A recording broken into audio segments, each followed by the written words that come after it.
அண்மை செய்தியாக பார்த்து வருகிறோம். தனது கதையை திருடி ஹிட் 3 திரைப்படம் எடுத்துள்ளதாக விமல் என்பவர் உயர்நீதிமன்றத்தில் வழக்கு தொடர்ந்திருந்த நிலையில் அது தொடர்பாக நெட்ஃபிளிக்ஸ் பதிலளிக்க உத்தரவு பிறப்பிக்கப்பட்டிருக்கிறது. அந்த அண்மை செய்தியை பார்த்து வருகிறோம். விவரங்களோடு இணைகிறார் எமது செய்தியாளர் மதியழகன். வணக்கம். மேலும் விவரம். தென்காசியை சேர்ந்த விமல் என்பவர் சென்னை உயர்நீதிமன்றத்தில் மனு ஒன்றை தாக்கல் செய்திருக்கிறார்.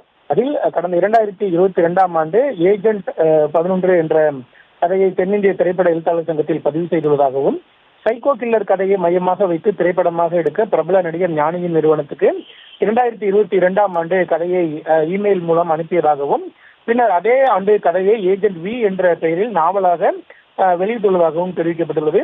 இந்த நிலையில் இயக்குனர் சைலேஷ் கொலனு நடிகர் ஞானியை நாயகனாக வைத்து ஹிட் 3 என்ற சைக்கோ கில்லர் கதையை மையமாக வைத்து திரைப்படம் எடுக்க இருப்பதாக 2022ஆம் ஆண்டு அறிவிக்கப்பட்டதாகவும் அதில் மனுவில் குறிப்பிடப்பட்டிருக்கிறது. இந்த நிலையில் ஹிட் 3 திரைப்படம் 2025ஆம் ஆண்டு மே மாதம் தெலுங்கு, தமிழ், மலையாளம், கன்னடம் மற்றும் இந்தியில் வெளியானது. திரைப்படம் வெளியாகி பாக்ஸ் ஆபீஸ் அதாவது 100 கோடி ரூபாய் வருமானம் ஈட்டப்பட்டது. முதல் நாள் காட்சி மூலம் 43 கோடி ரூபாய் வருமானம் கிடைத்துள்ளதாகவும், நெட்ஃபிளிக்ஸ் OTT தளத்திலும் இந்த திரைப்படம் வெளியிடப்பட்டுள்ளதாகவும் குறிப்பிடப்பட்டுள்ளது.